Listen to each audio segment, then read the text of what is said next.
പറഞ്ഞാലും ആ 3 സംസ്ഥാനങ്ങളിൽ നിന്ന് പുറകോട്ടല്ലാതെ ഒരു ഇഞ്ച് മുമ്പോട്ട് പോകില്ല. അവരന്നുണ്ടായിരുന്നു. അവരും പറഞ്ഞു ദളിതനായതുകൊണ്ട് പിന്തുണയ്ക്കൂല. അദ്ദേഹം ആ തെരഞ്ഞെടുപ്പിൽ ദയനീയമായിട്ട് പരാജയപ്പെട്ടു. 44-45 ബോംബെ പ്രൊവിൻഷ്യൽ അസംബ്ലിയിലേക്ക് ഉപതെരഞ്ഞെടുപ്പ് നടക്കുമ്പോ അതേ ഷെഡ്യൂൾഡ് കാസ്റ്റ് ഫെഡറേഷന്റെ സ്ഥാനാർത്ഥിയായിട്ട് ഡോക്ടർ ബാബാ സാഹേബ് അംബേദ്കർ നോമിനേഷൻ സമർപ്പിക്കുമ്പോ ഇന്ത്യൻ നാഷണൽ കോൺഗ്രസും ജനസംഘവും CPM-ഉം അവിടെ ഉണ്ടായിരുന്ന മുഴുവൻ പാർട്ടികളും അദ്ദേഹത്തിനെതിരെ ഐക്യ സ്ഥാനാർത്ഥിയെ നിർത്തുമ്പോ അവിടെ ഒരു മനുഷ്യൻ വന്നിട്ട് പറഞ്ഞു, അംബേദ്കർക്ക് വോട്ട് ചെയ്യണം. ഇന്ത്യ കണ്ട എക്കാലത്തെയും വലിയ ഫാസിസ്റ്റ് തീവ്രവാദി ഫാസിസ്റ്റ് ഭീകരനായ ലാൽകൃഷ്ണ അഡ്വാനിയെ കൊണ്ട് ചരിത്രം കറാച്ചിയിൽ കൊണ്ടുപോയി നിർത്തി പറയിപ്പിച്ച, കറാച്ചിയുടെ മണ്ണിൽ പോയി നിന്നിട്ട് അഡ്വാനിക്ക് പറയേണ്ടി വന്ന ഇന്ത്യ വിഭജനത്തിൽ ഈ മനുഷ്യൻ 1% പോലും കാരണക്കാരനല്ല എന്ന് അഡ്വാനിയെ കൊണ്ട് കാലം പറയിപ്പിച്ച മുഹമ്മദ് അലി ജിന്ന സാഹിബ്, പാകിസ്ഥാന്റെ രാഷ്ട്രപിതാവ് ഡോക്ടർ മുഹമ്മദ് അലി ജിന്ന ബോംബെയിൽ വന്നിട്ട് പറഞ്ഞു, മുസ്ലിമീങ്ങൾ വോട്ട് ചെയ്യണം അംബേദ്കർക്ക്. ഇദ്ദേഹം ഇന്ത്യ രാജ്യത്തിന്റെ പാർലമെന്റിൽ എത്തേണ്ടത് ഇവിടുത്തെ ദളിതന്റെ ആവശ്യമല്ല, ഇവിടുത്തെ പട്ടികജാതിക്കാരന്റെ ആവശ്യമല്ല, ഇവിടുത്തെ പിന്നോക്ക ജാതിക്കാരന്റെ ആവശ്യമല്ല. ഞങ്ങളെ കുറച്ചു കാലത്തേക്ക് സ്വതന്ത്രരായിട്ടൊന്ന് വിടണം. ഇന്ത്യ രാജ്യത്തിന്റെ ചരിത്രം പിന്നീട് കണ്ടില്ലേ, എത്ര ആസൂത്രിതമായിട്ടാ മണ്ഡൽ കമ്മീഷൻ റിപ്പോർട്ടിന്റെ പേരിൽ ഐക്യപ്പെട്ടു നിന്നിരുന്ന ഒരു ജനതയെ ബാബരി മസ്ജിദിന്റെ പേരിൽ ഭിന്നിപ്പിച്ചു. ബാബരി മസ്ജിദിന് മുസ്ലിം വിഷയമല്ല. ബാബരി മസ്ജിദിനെ മുസ്ലിം വിഷയമായി പരിഗണിക്കുന്ന വിഷയമാണെന്ന് പറഞ്ഞ് ചർച്ച നടത്തുന്ന ആളുകള് ചരിത്രപരമായി രാഷ്ട്രീയപരമായി വലിയ അബദ്ധത്തിലേക്കാണ് പോകുന്നത്. അത് ചരിത്രപരമായ വലിയ തെറ്റുകളിലേക്ക് നമ്മൾ നയിക്കും. ബാബരി മസ്ജിദ് മുസ്ലിം വിഷയമല്ല. മണ്ഡൽ കമ്മീഷൻ റിപ്പോർട്ടിന്റെ പേരിൽ ഐക്യപ്പെട്ടു നിന്നിരുന്ന ഇന്ത്യ രാജ്യത്തെ ദളിതുകളെയും മുസ്ലിങ്ങളെയും ഭിന്നിപ്പിക്കുന്നതിന് വേണ്ടി ഇന്ത്യൻ നാഷണൽ കോൺഗ്രസിന്റെ കാർമ്മികത്വത്തിൽ CPM-ന്റെ മൗനാനുവാദത്തോടെ ഈ രാജ്യത്തെ സംഘപരിവാർ ഫാസിസ്റ്റ് രാജ്യദ്രോഹ തീവ്രവാദികൾ നടത്തിയ ആസൂത്രിതമായിട്ടുള്ള ഒരു അജണ്ടയുടെ ഭാഗമായിരുന്നു ബാബരിയുടെ ധ്വംസനം എന്ന് പറയുന്നത്. അതുകൊണ്ടാണ് ലിബർഗാൻ കമ്മീഷൻ റിപ്പോർട്ട് കൃത്യമായി പറഞ്ഞത്. മണ്ഡൽ കമ്മീഷൻ റിപ്പോർട്ടിന്റെ പേരിൽ ഐക്യപ്പെട്ടു നിന്നിരുന്ന ദളിത് ജനവിഭാഗങ്ങളിൽപ്പെട്ട ആളുകളിൽ ഭൂരിപക്ഷവും ബാബരി മസ്ജിദ് പൊളിക്കാൻ പോയതിൽ 94% ദളിത് ജനവിഭാഗങ്ങൾ, പിന്നോക്ക ജനവിഭാഗങ്ങൾ, അവർണ ജനവിഭാഗങ്ങൾ അവരെ ഉപയോഗപ്പെടുത്തിക്കൊണ്ട് ബാബരി മസ്ജിദിന്റെ മിനാരങ്ങളെ തകർക്കുകയായിരുന്നു സംഘപരിവാർ ചെയ്തത്. അതൊരു മുസ്ലിം വിഷയമായിട്ട് പരിഗണിക്കേണ്ടതില്ല. ഈ രാജ്യത്തിന്റെ ജനാധിപത്യത്തെ, രാഷ്ട്രീയ ഐക്യത്തെ തകർക്കുന്നതിനു വേണ്ടി സംഘപരിവാറും കോൺഗ്രസും CPM-ഉം കൂടി നടത്തിയ ആസൂത്രിതമായിട്ടുള്ള അജണ്ടയുടെ ഭാഗമായിരുന്നു ഡിസംബർ മാസം 6-ാം തീയതി ബാബരിയുടെ ധ്വംസനം എന്ന് പറയുന്നത്. കഴിഞ്ഞ 18 വർഷക്കാലമായി ഇന്ത്യ രാജ്യം വികസനത്തെ കുറിച്ച് ചർച്ച ചെയ്തിട്ടില്ല. ഈ രാജ്യം വിലക്കയറ്റത്തെ കുറിച്ച് ചർച്ച ചെയ്തിട്ടില്ല. ഈ രാജ്യം മറ്റെല്ലാ ചർച്ചകളെയും മാറ്റിവെച്ചുകൊണ്ട്, ഈ രാജ്യം വിദ്യാഭ്യാസത്തെ കുറിച്ചും വിമോചനത്തെ കുറിച്ചുമുള്ള എല്ലാ ചർച്ചകളെയും മാറ്റിവെച്ചുകൊണ്ട് ഈ രാജ്യത്തിന്റെ സമ്പത്തും ചർച്ചകളും മുഴുവൻ ഒരു 80% സമയവും ഭീകരവാദത്തെ കുറിച്ച് ചർച്ച ചെയ്യുന്നതിന് വേണ്ടി മാറ്റിവെക്കുന്നു. 18 കൊല്ലമായിട്ട് അതിനൊരു മുസ്ലിം വിഷയമായി പരിഗണിക്കുന്നതിന് വേണ്ടിയിട്ടുള്ള ആസൂത്രിതമായിട്ടുള്ള അജണ്ടകൾ നടപ്പാക്കുന്നു. അങ്ങനെ പരിഗണിക്കുന്നവരോട് ഞങ്ങൾ ചോദിക്കട്ടെ, ബാബരി മസ്ജിദ് ഒരു മുസ്ലിം വിഷയമായിരുന്നുവെങ്കിൽ ലോകത്തിന്റെ ചരിത്രത്തിൽ എവിടെയെങ്കിലും മുസ്ലിങ്ങളെ കൈകാര്യം ചെയ്യുന്നതിന് വേണ്ടി, മുസ്ലിം ജനവിഭാഗങ്ങളെ കൈകാര്യം ചെയ്യുന്നതിന് വേണ്ടിയിട്ട്, അത് സംഘപരിവാറാവട്ടെ, സയനിസമാവട്ടെ, സാമ്രാജ്യത്വമാവട്ടെ, മുസ്ലിങ്ങളെ കൈകാര്യം ചെയ്യാൻ വേണ്ടി തെരഞ്ഞെടുക്കുന്ന ദിവസങ്ങൾ ശ്രദ്ധിച്ചിട്ടുണ്ടോ? ഇറാഖിലെ സദാം ഹുസൈനെ വധിക്കുന്നത് ഒരു ബലിപെരുന്നാളിന്റെ തലേന്ന് നിരപരാധിയായ അബ്ദുൽ നാസർ മദനിയെ അറസ്റ്റ് ചെയ്യാൻ അൻവാർ ശേരിയിൽ അർഷദാട്ടലിലൂടെ പോലീസ് എത്തുന്നത് ഒരു വിശുദ്ധ റമദാനിന്റെ രാവിലെ പലസ്തീനില്, ലെബനോനില്, സിറിയയില്, ക്യൂബയില് ഒക്കെ, ലോകത്തെവിടെയും, അഫ്ഗാനിസ്ഥാനിൽ, ലോകത്തെവിടെയും മുസ്ലിം ഭൂരിപക്ഷ പ്രദേശങ്ങളില് അമേരിക്കൻ സാമ്രാജ്യത്വവും ഇസ്രായേൽ സയനിസവും ക്ലസ്റ്റർ ബോംബിലിട്ടുകൊണ്ട് ആയിരക്കണക്കിന് നിരപരാധികളായ മുസ്ലിങ്ങളെ കൊന്നൊടുക്കുന്നതിന് വേണ്ടി തിരഞ്ഞെടുക്കുന്നത് വിശുദ്ധ റമദാനിന്റെ രാവുകൾ. കഴിഞ്ഞ 26 വർഷക്കാലമായിട്ട് ഒരൊറ്റ റമദാനിലും അമേരിക്ക യുദ്ധം ചെയ്യാതിരുന്നിട്ടില്ല. കഴിഞ്ഞ 26 വർഷക്കാലവും അമേരിക്ക മുസ്ലിം ജനവിഭാഗങ്ങൾക്കെതിരെ ഓരോ റമദാൻ മാസവും 30 ദിവസം ഏറ്റവും രൂക്ഷമായിട്ടുള്ള യുദ്ധങ്ങൾക്ക് നേതൃത്വം നൽകിയിട്ടുണ്ട്. മുസ്ലിങ്ങളെ കൈകാര്യം ചെയ്യാനാണെങ്കിൽ ബാബരി മസ്ജിദ് കൃത്യമായിട്ട് ഇന്ത്യ രാജ്യത്തെ സംഘപരിവാർ ഒരു റമദാനിലെ തകർക്കുകയുള്ളൂ, അല്ലെങ്കിൽ ഒരു ബലിപെരുന്നാൾ ദിവസത്തെ തകർക്കുകയുള്ളൂ, അതല്ലെങ്കിൽ മുസ്ലിങ്ങളുമായിട്ട് ചരിത്രപരമായി ബന്ധമുള്ള ഏതെങ്കിലും ഒരു ദിവസത്തെ തെരഞ്ഞെടുക്കുകയുള്ളൂ. പക്ഷെ ഡിസംബർ 6 മുസ്ലിങ്ങൾ തമ്മിലുള്ള ബന്ധം എന്താ? അന്ന് വലിയ പെരുന്നാളാണ്. ഡിസംബർ 6 പ്രത്യേകത എന്താ? എന്നെ ശ്രമിക്കുന്ന സാധാരണക്കാരായ ആളുകള് ബാബറി മസ്ജിദിന്റെ പേരുടെ ഡിസംബർ 6 കരിദിനമാക്കി മാറ്റിക്കൊണ്ട് ഈ രാജ്യത്തിന്റെ മുഖ്യധാരയിലെ ചർച്ചകളിൽ നിന്ന് ഒരു ചിന്തയെ, ഒരു വ്യക്തിയെ മാറ്റി നിർത്തുന്നതിന് വേണ്ടി നടത്തിയ ആസൂത്രിതമായ ശ്രമങ്ങളെ തിരിച്ചറിയണം. 1992 ഡിസംബർ മാസം 6 തീയതിക്ക് മുമ്പ് സ്വതന്ത്രാനന്തര ഇന്ത്യയുടെ ചരിത്രത്തിൽ ഡിസംബർ 6 പ്രത്യേകത, ഈ രാജ്യത്തിലെ മർദ്ദിത മഹാഭൂരിപക്ഷം, ഈ രാജ്യത്തെ ദളിതുകള്, ഈ രാജ്യത്തെ ആദിവാസികള്, ഈ രാജ്യത്തെ പട്ടികജാതി പട്ടികവർഗ ജനവിഭാഗങ്ങള്, അവർക്ക് വഴി നടക്കാനുള്ള, അവർക്ക് വെള്ളം കുടിക്കാനുള്ള, അവർക്ക് വസ്ത്രം ധരിക്കാനുള്ള, അവർക്ക് വർത്തമാനം പറയാനുള്ള അവരുടെ അവകാശ പോരാട്ടങ്ങൾക്ക് നേതൃത്വം നൽകിയ ഈ രാജ്യത്തിലെ വിമോചകനായ, നർത്തക വിമോചകനായ ഡോക്ടർ ബാബാ സാഹേബ് അംബേദ്കറിന്റെ ചിത്രങ്ങൾ എടുത്ത് വഴിയോരങ്ങളിൽ വെച്ചുകൊണ്ട് അദ്ദേഹത്തിന്റെ ഓർമ്മകളെ കുറിച്ച് ഇന്ത്യ രാജ്യത്തിലെ പൊതുജനങ്ങൾക്ക് പറഞ്ഞു കൊടുത്തുകൊണ്ടിരുന്ന ഡോക്ടർ ബി ആർ അംബേദ്കറുടെ ചരമദിനം, ഡോക്ടർ ബി ആർ അംബേദ്കറുടെ ഓർമ്മദിനം ഡിസംബർ 6. ഡോക്ടർ ബി ആർ അംബേദ്കറുടെ ചരമദിനമായ ഡിസംബർ മാസം 6 തീയതി തന്നെ തെരഞ്ഞെടുത്തു സംഘപരിവാർ ബാബരി മസ്ജിദ് തകർക്കാൻ. ഒരു വെടിക്ക് രണ്ട് പക്ഷി, ഒരു വെടിക്ക് രണ്ട് പക്ഷി. ഒരു 500 വർഷക്കാലത്തേക്ക് ഇന്ത്യ രാജ്യത്തെ മുസ്ലിങ്ങൾക്ക് ആസൂത്രിതമായി കൃത്യമായിട്ടുള്ള മുന്നറിയിപ്പ്. 450 കൊല്ലക്കാലം നിങ്ങൾ പ്രാർത്ഥിച്ച, നിങ്ങൾ നമസ്കരിച്ച ബാബരി മസ്ജിദിന്റെ മിനാരങ്ങൾ ഇടിച്ചു തകർക്കാൻ ഞങ്ങൾക്ക് 48 മണിക്കൂറേ വേണ്ടി വന്നുള്ളൂവെങ്കിൽ ഈ രാജ്യത്തെ മുസ്ലിങ്ങളെ ഭയപ്പെട്ട് കീഴടങ്ങി ജീവിച്ചു കൊള്ളുക. ഇത് നിങ്ങൾക്കുള്ള മുന്നറിയിപ്പാണ്. ഇനി ഒരു 500 വർഷക്കാലത്തേക്ക് നിങ്ങൾ നേരെ നിൽക്കരുത്, നിങ്ങൾ പ്രതികരിക്കരുത്, നിങ്ങൾ സംഘടിക്കരുത്, നിങ്ങൾ ലീഗിനെ പോലെ ചണ്ടന്മാരായി കഴിഞ്ഞുകൊള്ളണം. ആ താക്കീത്.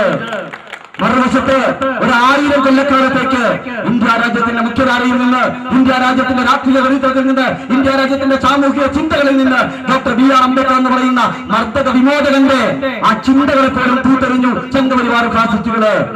നിങ്ങൾ ഡിസംബർ മാസം 1 തീയതി 2 തീയതി അല്ലെങ്കിൽ പോലീസ് സ്റ്റേഷനിൽ ചെന്നിട്ട് ഡിസംബർ 6 അംബേദ്കറുടെ ഓർമ്മദിനമാണ്, ചരമദിനമാണ്, അതുകൊണ്ട് അദ്ദേഹത്തിനെ കുറിച്ച് പ്രസംഗിക്കാൻ ഒരു മൈക്ക് സാങ്ഷൻ വേണമെന്ന് പറഞ്ഞാൽ നമ്മുടെ തൊട്ടടുത്ത സ്റ്റേഷനിലെ SI എന്ന് പറയുന്നറിയാവോ?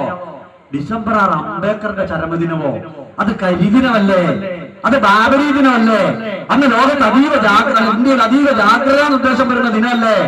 അന്ന് ഇങ്ങനെ മൈക്ക് സാങ്ഷൻ തരുന്നത് കഴിഞ്ഞ 18 വർഷക്കാലത്തിനിടയ്ക്ക് ഈ കഴിഞ്ഞ ഡിസംബർ 6 മാത്രമാണ് കേരളത്തിൽ പരമാവധി ഒരു 6-7 സ്ഥലങ്ങളില് കേരളത്തിലെ പോലീസ് ദളിതുകൾക്ക്, ന്യൂനപക്ഷ ജനവിഭാഗങ്ങൾക്ക് അംബേദ്കറുടെ ഓർമ്മകളെ കുറിച്ച് ചർച്ച ചെയ്യുന്നതിന് വേണ്ടിയിട്ട് അത് ഇൻഡോർ പ്രോഗ്രാമുകൾക്ക്, പുറത്തു വെച്ച് പറയാൻ പറ്റില്ല എന്ന് പറഞ്ഞു, ഇൻഡോർ പ്രോഗ്രാമുകൾക്ക് സാങ്ഷൻ കൊടുത്തത്. എത്ര ആസൂത്രിതമായ അജണ്ട, എത്ര ആസൂത്രിതമായിട്ടാണ് ദളിതുകളും മുസ്ലിങ്ങളും ഐക്യപ്പെടുന്നതിന് വേണ്ടിയിട്ടുള്ള ശ്രമങ്ങളെ, ആ മണ്ഡൽ കമ്മീഷൻ റിപ്പോർട്ടിന്റെ പേരിൽ ഐക്യപ്പെട്ടുന്ന ജനവിഭാഗങ്ങളെ കഴിഞ്ഞ 18 വർഷക്കാലമായിട്ട് ദളിത് മുസ്ലിം ഐക്യമെന്ന് മിണ്ടാൻ കഴിയാത്ത സാഹചര്യത്തിലേക്ക്, അത്രമാത്രം ഭിന്നിപ്പിക്കുന്ന തരത്തിലേക്ക് ഈ രാജ്യത്തിലെ രാഷ്ട്രീയ നേതൃത്വം എത്തിച്ചത്. അതിനുശേഷം പിന്നെ ദളിതുകളും മുസ്ലിങ്ങളും ഐക്യപ്പെടണം, അവരൊരുമിച്ച് നിന്നാലേ രാജ്യത്തിന് മോചനം ഉണ്ടാകുള്ളൂ എന്ന് കേരളത്തിന്റെ മണ്ണിൽ നിന്നിട്ട് അല്പം ശബ്ദമുയർത്തി, അല്പം ശബ്ദ ഗാംഭീര്യത്തോടെ നിർത്താതെ പറഞ്ഞ ഒരു മനുഷ്യൻ അബ്ദുൽ നാസർ മൗദൂദി 10 പ്രാവശ്യം ഉറക്കെ പറഞ്ഞു, ദളിതുകളും മുസ്ലിങ്ങളും ഐക്യപ്പെടണം. 9.5 കൊല്ലം പിടിച്ച് ജയിലിലിട്ടു. 10 പ്രാവശ്യം ഉറക്കെ പറഞ്ഞു, ദളിതുകളും മുസ്ലിങ്ങളും ഐക്യപ്പെടണം. 9.5 കൊല്ലക്കാലം പിടിച്ച് ജയിലിലിട്ടു. നിരപരാധിയാണെന്ന് സുപ്രീം കോടതി പറഞ്ഞപ്പോ വെറുതെ പിടിച്ച് പുറത്തേക്ക് ഉറച്ചു വിട്ടു. എന്നിട്ട് വീണ്ടും പിടിച്ചിട്ടിരിക്കുന്നു. ഒരു സാക്ഷികളുമില്ലാതെ, ഒരു തെളിവുമില്ലാതെ ഈ ഒരൊറ്റ മുദ്രാവാക്യം ഉയർത്തിയതിന്റെ പേരിൽ, ഈ ഒരൊറ്റ മുദ്രാവാക്യം പറഞ്ഞതിന്റെ പേരിൽ മറ്റൊന്നുമില്ല. ദളിതുകളും മുസ്ലിങ്ങളും ഐക്യപ്പെടണം, അവരുടെ രാഷ്ട്രീയ മുന്നേറ്റം ഈ രാജ്യത്ത് നടപ്പാകണം. അതിനുശേഷം മുന്നേറ്റം പറഞ്ഞതുപോലെ തുടക്കത്തിൽ തന്നെ 11 സംസ്ഥാനങ്ങളിൽ, ഇന്നത് 18ഓളം സംസ്ഥാനങ്ങളിൽ, ഭാവിയിൽ ഇന്ത്യ രാജ്യത്തിന്റെ ഭാഗതയെന്ന് നിർണ്ണയിക്കുന്ന 29 സംസ്ഥാനങ്ങളിലെയും സജീവ ചർച്ചയായി മാറാൻ കഴിയുന്ന തരത്തിലേക്ക് ഒരു രാഷ്ട്രീയ പ്രസ്ഥാനം പറഞ്ഞു. ഇന്ത്യ രാജ്യത്തിലെ 87% വരുന്ന മർദ്ദിത മഹാഭൂരിപക്ഷം, 13% വരുന്ന മുസ്ലിമീങ്ങൾ, 23% വരുന്ന ആദിവാസികൾ, 63% വരുന്ന ദളിത് പിന്നോക്ക ന്യൂനപക്ഷ മഹാഭൂരിപക്ഷം അവർ കൈപിടിച്ചുകൊണ്ട്, അവർ ഐക്യപ്പെട്ടുകൊണ്ട് ഈ രാജ്യത്തിന്റെ മോചനത്തിന് വേണ്ടി സംസാരിക്കേണ്ടതുണ്ട് എന്ന് ഉറക്കെ പറയാൻ തുടങ്ങിയപ്പോ അത് പറഞ്ഞതിന്റെ പേരിൽ കഴിഞ്ഞ 1.5 വർഷക്കാലമായിട്ട് SDPI ആക്രമിക്കപ്പെടുന്നു. വേറൊന്നുമില്ല. മറ്റെന്തെങ്കിലും പറയാനുണ്ടോ? അംബേദ്കറും മുഹമ്മദ് അലി ജിന്നയും പറഞ്ഞ, വിശ്വനാഥ് പ്രതാപ് സിംഗ് ഇന്ത്യ രാജ്യത്തിന് കാണിച്ചു കൊടുക്കാൻ ശ്രമിച്ച് ഇവിടുത്തെ സംഘപരിവാറിനൊപ്പം നിന്നുകൊണ്ട് കോൺഗ്രസും CPM-ഉം കൂടി തകർത്തെറിഞ്ഞ അബ്ദുൽ നാസർ മൗദൂദി കേരളത്തിന്റെ രാഷ്ട്രീയ ഭൂമികയിൽ പറഞ്ഞ ആ മുദ്രാവാക്യം പറഞ്ഞു എന്നതല്ലാതെ വേറെ എന്ത് കാര്യ SDPI കേരളീയ സമൂഹത്തിൽ പറഞ്ഞത്, ഇന്ത്യ രാജ്യത്ത് പറഞ്ഞത്, ഇടപെട്ടത് എന്ന് പറയാൻ തന്റെ ഉണ്ടോ ഞങ്ങൾ എതിർക്കുന്ന ആളുകൾക്ക്? വേറൊന്നുമില്ല, ഇതേ ഉള്ളു പ്രശ്നം. ഐക്യത്തെക്കുറിച്ച് പറഞ്ഞു, ജാതീയമായ ഐക്യത്തെക്കുറിച്ച്. ദളിതുകളും മുസ്ലിങ്ങളും ഐക്യപ്പെടാമെന്ന് കേൾക്കുമ്പോ മറുവശത്ത് ജാതി മേധാവിത്വ ശക്തികൾ അവരധികാരത്തെ, ഭരണകൂടത്തെ എല്ലാം ഉപയോഗപ്പെടുത്തിക്കൊണ്ട് ഈ ഐക്യത്തെ തകർക്കുന്നതിന് വേണ്ടിയിട്ടുള്ള ശ്രമങ്ങൾ നടത്തും. പക്ഷെ ആമുഖമായിട്ട് തന്നെ ഞങ്ങൾ പറയട്ടെ, ചരിത്രത്തിന്റെ പിൻബലത്തോടു കൂടി പറയട്ടെ, അന്ന് അംബേദ്കർ മുഹമ്മദ് അലി ജിന്നയും കാണിച്ചു വിജയിപ്പിച്ച ഒരു ചരിത്രത്തിന്റെ വിജയത്തിന്റെ സുവർണ ചിത്രം ഞങ്ങളുടെ മുമ്പിൽ കിടപ്പുണ്ട്. ആ ചരിത്രത്തെ സാക്ഷി നിർത്തിക്കൊണ്ട് പറയുന്നു, വിശ്വനാഥ് പ്രതാപ് സിംഗിന് കഴിയാതെ പോയത്, അബ്ദുൽ നാസർ മൗദൂദിക്ക് കഴിയാതെ പോയത്, ഒരുപക്ഷെ ഭാവിയിൽ അദ്ദേഹത്തിന് നമ്മളോടൊപ്പം നിന്നുകൊണ്ട് അല്ലെങ്കിൽ ഭാവിയിൽ ഒരുമിച്ച് നിന്നുകൊണ്ട് കഴിയാൻ സാധ്യതയുള്ളത് ആ ദളിത് മുസ്ലിം ഐക്യത്തിലൂടെ ഇന്ത്യ രാജ്യത്തിന്റെ മർദ്ദിത മഹാഭൂരിപക്ഷത്തെ മോചിപ്പിച്ചെടുത്തിട്ടല്ലാതെ ഒരു ഇന്ത്യ പിന്നോട്ട് പോകാൻ തീരുമാനിച്ചിട്ടില്ല. അതിന് കോടിയേരിയുടെ കാറ്റുവിട്ട മുഴുവൻ അവന്മാരെയും CPM-ന്റെ മുഴുവൻ തെന്നാടുകളെയും ഒഴിവിലേക്ക് വിട്ടിട്ട് ആക്രമിക്കാൻ ശ്രമിച്ചാലും ആശയത്തെ ആശയം കൊണ്ടാണെങ്കിൽ അങ്ങനെ, അതല്ല കൈയൂക്ക് കൊണ്ടാണെങ്കിൽ അതേ രീതിയിൽ കൈകാര്യം ചെയ്തുകൊണ്ട് ഈ രാജ്യത്തെ മർദ്ദിത മഹാഭൂരിപക്ഷത്തെ മോചിപ്പിച്ചെടുക്കുമെന്ന് പ്രതിജ്ഞ എടുത്തിട്ടുള്ള ഒരു പ്രസ്ഥാനത്തിന്റെ പ്രവർത്തകരാണ് ഞങ്ങള്. പേടിപ്പിക്കാൻ പറ്റരുത്. അങ്ങനെ പോകൂല, അങ്ങനെ പേടിപ്പിച്ച് മുന്നോട്ട് പോകൂല. അപ്പൊ ആളുകൾ നോക്കി, കോടിയേരിക്ക് എന്താ ഇത്ര സൂക്കേട്, പിണറായി വിജയൻ എന്താ ഇത്ര വിഷമം, CPM എന്താ ഇത്രമാത്രം നമ്മുടെ പുറത്തോട്ട് കുതിര കയറുന്നത്? അത് വേറെന്നാ, 33 കൊല്ലക്കാലായിട്ട് ചെങ്കൊടിയല്ലാതെ വേറൊരു കൊടിയും പാറിയിട്ടില്ലാത്ത പശ്ചിമ ബംഗാളില് കഴിഞ്ഞ 5 കൊല്ലമായിട്ട് അവിടെ 33 കൊല്ലം BJP-യും തൃണമൂൽ കോൺഗ്രസ് എല്ലാരും കൂടി അവരുടെ കൊടി ഒരുമിച്ച് വെച്ച് കെട്ടിയിട്ട് ഈ ചെങ്കൊടിക്കാരനെ ഒന്ന് പരാജയപ്പെടുത്താൻ വേണ്ടിയിട്ട് കുറെ ജോലി എടുത്തു നോക്കി, നടന്നില്ല. പക്ഷെ നമ്മൾ 1.5 വർഷം ഉണ്ടായിട്ട് 1.5 വർഷം കൊണ്ട് SDPI-യുടെ 10,000-കണക്കിന് പ്രവർത്തകര് പശ്ചിമ ബംഗാളിന്റെ ഗ്രാമാന്തരങ്ങളിൽ പണിയെടുത്തപ്പോ, നമ്മൾ നന്നായിട്ട് അധ്വാനിച്ചപ്പോ പണി കിട്ടിയത് CPM-ട്ടാ. ചരിത്രത്തിൽ ആദ്യമായിട്ട് പശ്ചിമ ബംഗാളിലെ മുസ്ലിം ജനവിഭാഗങ്ങളും ദളിതുകളും CPM-നെതിരെ വോട്ട് ചെയ്തുവെന്ന് G. കാർത്തികേയനെ പോലുള്ള കോൺഗ്രസ് നേതാക്കന്മാർക്ക് പരസ്യമായി സമ്മതിക്കേണ്ടി വന്നു. രഹസ്യമായിട്ട് അവർ പറഞ്ഞു, ഞങ്ങൾക്ക് കഴിയാത്തത് നിങ്ങൾക്ക് കഴിഞ്ഞു. കോടിയേരിക്ക് അറിയാം, അവിടെ കിട്ടിയ പണി ഇവിടെ കിട്ടും. അതിപ്പോ ഇവിടെ നമ്മൾ ചെയ്തില്ലെങ്കിലും ആ പണി കിട്ടും, അതിനകത്ത് സംശയമൊന്നുമില്ല. 1957-ൽ ലോകത്തിന്റെ ചരിത്രത്തിലാദ്യമായി ബാലറ്റിലൂടെ അധികാരത്തിൽ വന്ന EMS-ന്റെ കമ്മ്യൂണിസ്റ്റ് മന്ത്രിസഭ കേരള ചരിത്രത്തിന്റെ, ലോക ചരിത്രത്തിന്റെ ഭാഗമായി തീർന്നിട്ടുണ്ടെങ്കിൽ, ഇപ്പൊ കേരളം ഭരിച്ചുകൊണ്ടിരിക്കുന്ന PS അച്യുതാനന്ദന്റെ മന്ത്രിസഭ 5 മാസങ്ങൾ കൂടി കഴിയുമ്പോൾ ലോക ചരിത്രത്തിന്റെ, ഇന്ത്യ ചരിത്രത്തിന്റെ ഭാഗമായി തീരാൻ പോവുകയാ. ലോകത്ത് തിരഞ്ഞെടുക്കപ്പെടുന്ന അവസാനത്തെ ഒടുക്കത്തെ കമ്മ്യൂണിസ്റ്റ് മുഖ്യമന്ത്രിയായിരിക്കും കേരളം ഭരിക്കുന്ന PS. ഇനി ഒരു കമ്മ്യൂണിസ്റ്റുകാരൻ കേരളം ഭരിക്കില്ല. അതറിയാവുന്നത് കൊണ്ടാണ് നമ്മൾ എതിർക്കപ്പെടുന്നത്. അതറിയാവുന്നത് കൊണ്ടാണ് SDPI-യുടെ മുഖത്തേക്ക് കയറാൻ വരുന്നത്. അതല്ലാതെ വേറെന്തെങ്കിലും കാര്യമുണ്ടോ? അപ്പൊ ആളുകൾ ചോദിക്കും, അതല്ലല്ലോ കാര്യം, കൈ വെട്ടിയതല്ലേ. അപ്പൊ ആരപ്പ കൈ വെട്ടാത്തത്? നമ്മൾ കൈ വെട്ടിയതല്ലാട്ടോ പറഞ്ഞാൽ ന്യായീകരിക്കല്ല. ഞാൻ വരുന്നത് തൊട്ടുപുഴയിൽ നിന്നാണ്. തൊട്ടുപുഴ ന്യൂമാൻ കോളേജിന്റെ 18 കിലോമീറ്റർ അകലെ എന്റെ വീട്.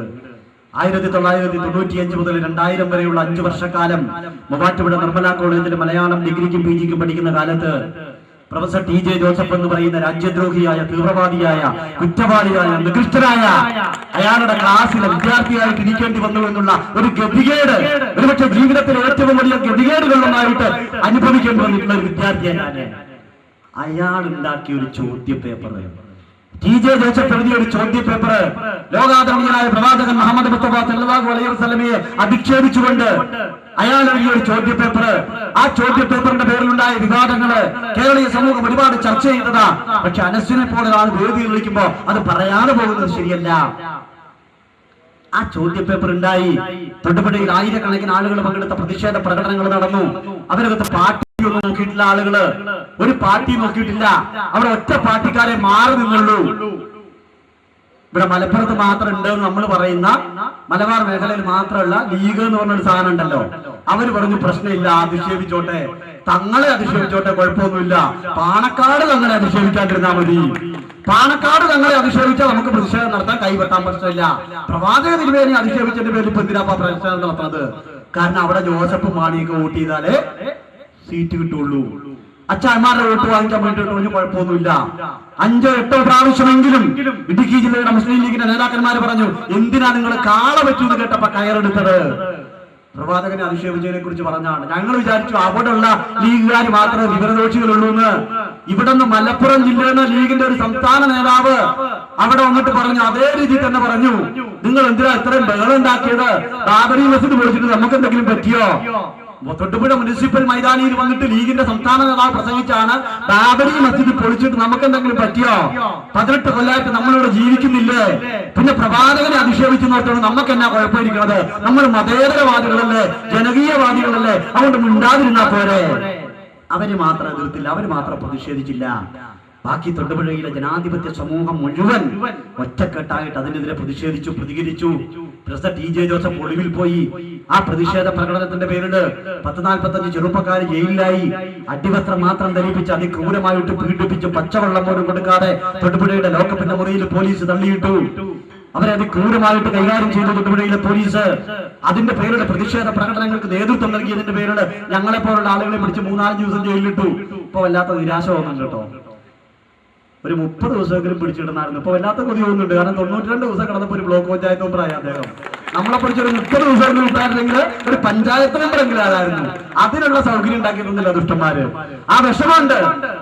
പ്രതിഷേധ പ്രകടനങ്ങൾക്ക് നേതൃത്വം നൽകിയതിന്റെ പേരിൽ ഒരാഴ്ചയും 2 ആഴ്ചയും 25 ദിവസമൊക്കെ ജയിലിൽ കിടന്ന ആളുകളുണ്ട് തൊടുപുഴയിൽ.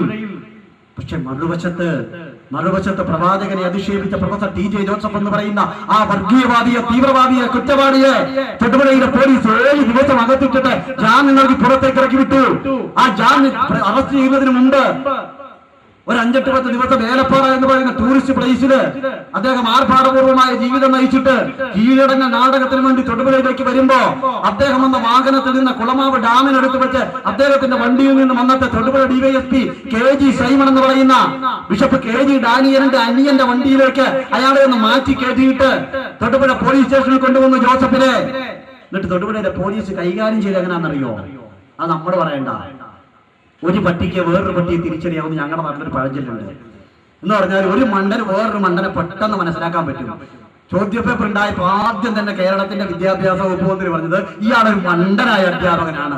രണ്ടുപേർക്കും പെട്ടെന്ന് തിരിച്ചറിയാൻ പറ്റും. ആ മണ്ടനായ അധ്യാപകൻ 1.5 മാസം മുമ്പ് കേരള കൗമുദി വാരികയ്ക്ക് അനുവദിച്ച ഒരു അഭിമുഖത്തില് അയാൾ പറയുന്നു, തൊട്ടുപുഴ സ്റ്റേഷനിൽ കൊണ്ടുവന്ന എന്നോട് പോലീസ് വളരെ മാന്യമായിട്ടാണ് പെരുമാറിയത്. കുടിക്കാൻ വെള്ളം വേണമെന്ന് പറഞ്ഞപ്പോ മിനറൽ വാട്ടർ വാങ്ങിച്ചുകൊണ്ടേ തന്നു. ഭക്ഷണം കഴിക്കണമെന്ന് പറഞ്ഞപ്പോ ഡിവൈഎസ്പി പറഞ്ഞു ക്യാൻറ്റീനിൽ നിന്ന് മേടിക്കണ്ട, അത് പാവപ്പെട്ട പോലീസുകാർ കഴിക്കുന്ന സ്ഥലമാണല്ലോ, ക്യാൻറ്റീനിൽ നിന്ന് മേടിക്കണ്ട, തൊട്ടടുത്തുള്ള ഹോട്ടലിൽ നിന്ന് മേടിച്ചാൽ മതി. തൊടുപുഴയിൽ വന്നിട്ടുള്ള ആളുകൾക്കറിയാം പോലീസ് സ്റ്റേഷന്റെ മുമ്പിലെ മൗര്യ മൊണാർക്ക് എന്ന് പറയുന്ന സ്റ്റാർ ഹോട്ടല്. ആ സ്റ്റാർ ഹോട്ടലിൽ നിന്ന് ഭക്ഷണം വരുത്തി. ഞങ്ങൾ പറഞ്ഞല്ലാട്ടോ, SDPയുടെ ഇടുക്കി ജില്ലാ ജനറൽ സെക്രട്ടറി അല്ല ഇത് പറയുന്നത്. അതേ അധ്യാപകൻ 1.5 മാസം മുമ്പ് കേരള കൗമുദി വാരികയ്ക്ക് അനുവദിച്ച അഭിമുഖത്തിൽ ഇവിടെ ലൈബ്രറികൾ ഉണ്ടെങ്കിൽ നിങ്ങൾ പോയി നോക്കിയാൽ കാണാം. കയ്യും കാലൊക്കെ വെച്ച് കിട്ടിയിട്ട് ഞാനെങ്ങനെയാണ് ജീവിക്കുന്നു ചോദിച്ചിട്ട് പിച്ചക്കാരന്റെ വീട്ടിലിരിക്കുന്ന ഒരു പടമൊക്കെ വെച്ചിട്ട് അദ്ദേഹം കൊടുത്തിരിക്കുന്ന ഒരു അഭിമുഖം. ആ അഭിമുഖത്തിൽ അയാൾ പറയുക, എനിക്ക് ഭക്ഷണം കൊണ്ടുവന്ന് തന്നിട്ട് 3 DYSPമാർക്കൊപ്പം ഇരുത്തിയാണ് ഞാൻ ഭക്ഷണം കഴിച്ചത്. പ്രവാചകനെ അധിക്ഷേപിച്ച TJ ജോസഫ് 3 DYSPമാർക്കൊപ്പം തൊടുപുഴ പോലീസ് സ്റ്റേഷനിലെ 1-ാം നിലയിലെ VIP മുറിയിൽ ഭക്ഷണം കഴിക്കുമ്പോ അതേ പ്രവാചകനെ അധിക്ഷേപിച്ചതിന്റെ പേരിൽ പ്രതിഷേധ പ്രകടനം നടത്തിയ 46 ചെറുപ്പക്കാർ താഴത്തെ ലോക്കപ്പ് മുറിയിൽ അടിവസ്ത്രം മാത്രം ധരിച്ച് പച്ചവെള്ളം പോലും കുടിക്കാതെ പീഡിപ്പിക്കപ്പെട്ട് കിടക്കുന്നു. കുറ്റവാളിക്ക് VVIP ട്രീറ്റ്മെന്റ്, നിരപരാധികൾക്ക് ക്രൂരമായിട്ടുള്ള കുറ്റവാളികളെ പോലുള്ള ട്രീറ്റ്മെന്റ്. അതിനെതിരെ പ്രതിഷേധങ്ങൾ ഉണ്ടാവും. അതിനെതിരെ ഉണ്ണിയേട്ടൻ പറഞ്ഞതുപോലെ പൊതുസമൂഹത്തിൽ വ്യത്യസ്തമായി പ്രതികരിക്കുന്ന ആളുകൾ ഉണ്ടാവും. ഇപ്പൊ എന്നെ ശ്രമിക്കുന്ന ഈ പ്രദേശത്ത് നിങ്ങളുടെ ഇടയ്ക്കുന്ന ഒരു പോക്കറ്റ് അടിക്കാരനെ നിങ്ങൾ പിടിച്ചു എന്ന് വിചാരിക്കുക. 5-6 പേഴ്സ് പോക്കറ്റ് അടിച്ചിട്ട് ഒരാളെ നമ്മൾ പിടിച്ചു. ചില ആളുകളെയും കുഴപ്പമില്ല, പാവല്ല, ജീവിക്കാൻ വേണ്ടി പോക്കറ്റ് അടിച്ചാൽ വിട്ടേനെ. മറ്റേ ഒരാളെ കിട്ടുമ്പോ തന്നെ കൊടുക്കുന്നുണ്ടെണ്ണം. വേറെ ആളുകൾ ഇങ്ങനെ വെറുതെ വിട്ടാൽ പറ്റില്ല, മരത്തെ പിടിച്ച് പിടിച്ചു കെട്ടിട്ട് തല്ലണം. കേരളത്തിൽ ഉണ്ടായിട്ടില്ല അങ്ങനെ. അടുത്ത് കാണുന്ന മരത്തെ പിടിച്ച് കെട്ടിയിട്ട് തല്ലും. വേറെ ആളുകളെയും പോലീസ് വരുന്നത് വരെ തല്ലണം. വ്യത്യസ്ത തരത്തിൽ പ്രതികരിക്കുന്ന ആളുകളാണ് കേരളീയ സമൂഹത്തിലുള്ളത്. അത്തരത്തിൽ വ്യത്യസ്തമായ തരത്തിൽ പ്രതികരിക്കുന്ന ആളുകൾ മൂവാറ്റുപുഴയിലുമുണ്ട് എന്നുള്ളതിന് തെളിവാണ് ജോസഫിനിട്ട് കിട്ടിയ പണി. അല്ലാതെ അത് വേറെ എവിടെയും കുഴപ്പമില്ല. അധ്യാപകൻ ചെയ്തത് 100% തെറ്റാണെങ്കിൽ ആ അധ്യാപകൻ ആക്രമിക്കപ്പെട്ടത് 101% തെറ്റാണെന്ന് വിശ്വസിക്കുന്നവരാണ് നമ്മള്. 1% പോലും അത് ശരിയല്ല. പക്ഷെ പ്രൊഫസർ TJ ജോസഫിന് ഒരു നീതി കിട്ടുന്നു, മറുവശത്തെ ഒരു വിഭാഗത്തിന് വേറൊരു നീതി കിട്ടുന്നു. ഇവിടെ പ്രൊഫസർ TJ ജോസഫ് 2 ആഴ്ചകൾക്ക് മുമ്പ് തിരുവനന്തപുരത്ത് പിണറായി വിജയൻ എന്ന് പറയുന്ന ഇന്ത്യ രാജ്യം കണ്ടിട്ടുള്ള, ഒരുപക്ഷെ കേരളം കണ്ടിട്ടുള്ള കമ്മ്യൂണിസ്റ്റ് തീവ്രവാദിയായിട്ടുള്ള നേതാവ്, അയാൾ ഒരുമിച്ചൊരു വേദിയിൽ കൊണ്ടുപോയി ഇരുത്തിയിട്ട് തിരുവനന്തപുരത്ത് പറഞ്ഞത് ഇയാൾ ധാർമ്മിക സന്ദേശം ജനങ്ങൾക്ക് പകർന്നു കൊടുക്കുന്ന അധ്യാപകനല്ലേ. പിണറായിക്ക് ഒരുപക്ഷെ ധാർമ്മികതയുടെ സന്ദേശം പകർന്നു കിട്ടിയിട്ടുണ്ടാവാം TJ ജോസഫിൽ നിന്ന്. പക്ഷെ കേരളീയ സമൂഹത്തിൽ ഒരു ചുണ്ണാമ്പും കിട്ടിയിട്ടില്ല. നിങ്ങൾക്ക് കിട്ടിയിട്ടുണ്ടാവാം, കേരളീയ സമൂഹത്തിൽ ഞങ്ങളെപ്പോലുള്ള അയാളുടെ വിദ്യാർത്ഥികൾക്ക് ഒന്നും പകർന്നു കിട്ടിയിട്ടില്ല. അവിടെ അദ്ദേഹത്തിന് ആദരവ്, താമ്രപത്രം, പൊന്നാട. മറുവശത്ത് ഇപ്പോഴും അയാൾ പറയുന്നത് ഞാൻ ചെയ്തത് ആവിഷ്കാര സ്വാതന്ത്ര്യത്തിന്റെ ഭാഗമാണ്, ആവിഷ്കാര സ്വാതന്ത്ര്യത്തിന്റെ ഭാഗമാണ് ഞാൻ എഴുതിയ ജ്യോതി പേപ്പർ. എന്നാ പിന്നെ ചോദിക്കട്ടെ, അതേ ആവിഷ്കാര സ്വാതന്ത്ര്യത്തിന്റെ ഭാഗമായിട്ട് ഇന്ത്യ രാജ്യത്തിലെ 100 കണക്കിന് ക്ഷേത്രങ്ങളുടെ ചുവരുകളിൽ 1000 കണക്കിന് വരയ്ക്കപ്പെട്ടിട്ടുള്ള ചിത്രങ്ങളിൽ ആദരണീയായ സരസ്വതി ദേവിയുടെ, ഹൈന്ദവ ദൈവമായ സരസ്വതി ദേവിയുടെ ചിത്രം, നമുക്കതിനോട് യോജിപ്പില്ല കേട്ടോ. മതവികാരം വ്രണപ്പെടുത്തുകയാണെങ്കിൽ അത് ചെയ്യാൻ പാടില്ല. പക്ഷെ ആ സരസ്വതി ദേവിയുടെ ഒരു ചിത്രം വരച്ചതിന്റെ പേരിൽ, ആവിഷ്കാര സ്വാതന്ത്ര്യത്തിന്റെ പേരിലാണ് ഞാനത് ചെയ്തതെന്ന് പറഞ്ഞിട്ടും MF ഹുസൈൻ എന്ന് പറയുന്ന ലോകോത്തര ചിത്രകാരനെ ഈ രാജ്യത്തിന്റെ മണ്ണിൽ നിന്ന് മാറ്റിയകറ്റിയിട്ട് ഈ രാജ്യത്തിന്റെ പൗരത്വം പോലും നിഷേധിച്ചിട്ട് 8 വർഷമാകുക. ആവിഷ്കാര സ്വാതന്ത്ര്യത്തിൽ MF ഹുസൈനെ 18 വർഷക്കാലം പ്രവാസ ജീവിതത്തിലേക്ക് തള്ളിയിട്ട ഈ രാജ്യത്തിന്റെ മണ്ണിലേക്ക് മടങ്ങി വരാൻ പോലും ഇവിടുത്തെ തീവ്രവാദികൾ അനുവദിക്കാത്ത തരത്തിലേക്ക് അദ്ദേഹത്തെ ഭീഷണിപ്പെടുത്തി ഓടിച്ചുവിട്ട ഈ രാജ്യത്തിന്റെ, കേരളത്തിന്റെ, ഇന്ത്യ രാജ്യത്തിന്റെ ചരിത്രം, ഇന്ത്യ രാജ്യത്തിന്റെ ജനങ്ങളിൽ ഒരു വിഭാഗം മറുവശത്ത് അതേ ആവിഷ്കാര സ്വാതന്ത്ര്യം നടത്തിയ പ്രവാചകനെ അധിക്ഷേപിച്ച പ്രൊഫസർ TJ ജോസഫിന് സ്വീകരണങ്ങൾ നൽകുമ്പോ നമുക്ക് തെറ്റിദ്ധാരണകൾ ഉണ്ടാകുന്നു. ഇന്ത്യ രാജ്യത്തെ ജനവിഭാഗങ്ങൾ അതിനെ നോക്കിയിട്ട് 2 നീതി കാണുന്നു. ഒരു ആവിഷ്കാര സ്വാതന്ത്ര്യത്തിന്റെ പേരിൽ 8 കൊല്ലമാനം വിദേശവാസം, മറുവശത്ത് പ്രവാചകനെ അധിക്ഷേപിച്ച കുറ്റവാളിയായ തീവ്രവാദിയായ ഒരുത്തര് പാരിതോഷികങ്ങൾ, സ്വീകരണങ്ങൾ. ഇതെന്താ ആവിഷ്കാര സ്വാതന്ത്ര്യ? കിട്ടുകയാണെങ്കിൽ 2 പേർക്ക് ഒന്നല്ല കിട്ടേണ്ടത്. ഒരാൾക്ക് നാട് വിട്ടു പോകാനുള്ളത്, വേറൊരാൾക്ക് നാട്ടിൽ സ്വൈര്യമായിട്ട് ജീവിക്കാനുള്ള എല്ലാ സൗകര്യങ്ങളും. ഇതാദ്യമായി സംഭവിക്കുന്നതാണോ? ഇതിപ്പോ മൂവാറ്റുപുഴയിൽ പ്രൊഫസർ TJ ജോസഫിന്റെ കൈവെട്ടുന്നത് ഇന്ത്യ രാജ്യത്തിന്റെ ചരിത്രത്തിൽ കേരളത്തിൽ ആദ്യമായിട്ടോ അല്ലെങ്കിൽ ഒടുക്കത്തെ സംഭവമാണോ? ഒരാഴ്ച മുമ്പ് അതേ എറണാകുളം ജില്ലയിലെ പള്ളുരുത്തിയില് ഒരു പാവപ്പെട്ട ഓട്ടോ ഡ്രൈവറുടെ കയ്യ് ചില സാമൂഹ്യ വിരുദ്ധർ ചേർന്ന് വെട്ടിയെടുത്തത് എന്നെ ശ്രമിക്കുന്ന ആളുകൾ അറിഞ്ഞിട്ട് പോലും ഉണ്ടാവില്ല. ആ കൈ മതേതര കൈയൊന്നും അല്ലല്ലോ, അത് ചുമ്മാ സാധാരണ കൈ, അതിന് പ്രാധാന്യമൊന്നുമില്ല. അതിനുശേഷം ആ ഒരു RSSകാരന്റെ കൈ, ഒരു CPMകാരന്റെ കൈ RSSകാർ വെട്ടിയത് 1.5 ആഴ്ച മുമ്പ് പാലക്കാട് ജില്ലയിൽ രതീഷ് എന്ന് പറയുന്ന RSS പ്രവർത്തകനെ CPMന്റെ, കമ്മ്യൂണിസ്റ്റ് പാർട്ടിയുടെ തീവ്രവാദികളെ, രാജ്യദ്രോഹികള് ഒരു ബസ്സിലിട്ട് വെട്ടിക്കൊലപ്പെടുത്തിയത് ഇതേ കേരളത്തിൽ. നമ്മൾ സംസാരിച്ചു കൊണ്ടിരിക്കുന്ന ഇതേ കേരളത്തിലെ SFIയുടെ സംസ്ഥാന ജോയിന്റ് സെക്രട്ടറി സഖാവ് KV സുധീഷിനെ സ്വന്തം അച്ഛന്റെയും അമ്മയുടെയും മുമ്പിലിട്ട് കഷണങ്ങളായിട്ട് സംഘപരിവാറിന്റെ ഫാസിസ്റ്റുകൾ വെട്ടിനുറുക്കിയത്. അദ്ദേഹത്തെ ഓപ്പറേഷൻ ചെയ്ത ഡോക്ടർ, പോസ്റ്റ്മോർട്ടം ചെയ്ത ഡോക്ടർ പറഞ്ഞത്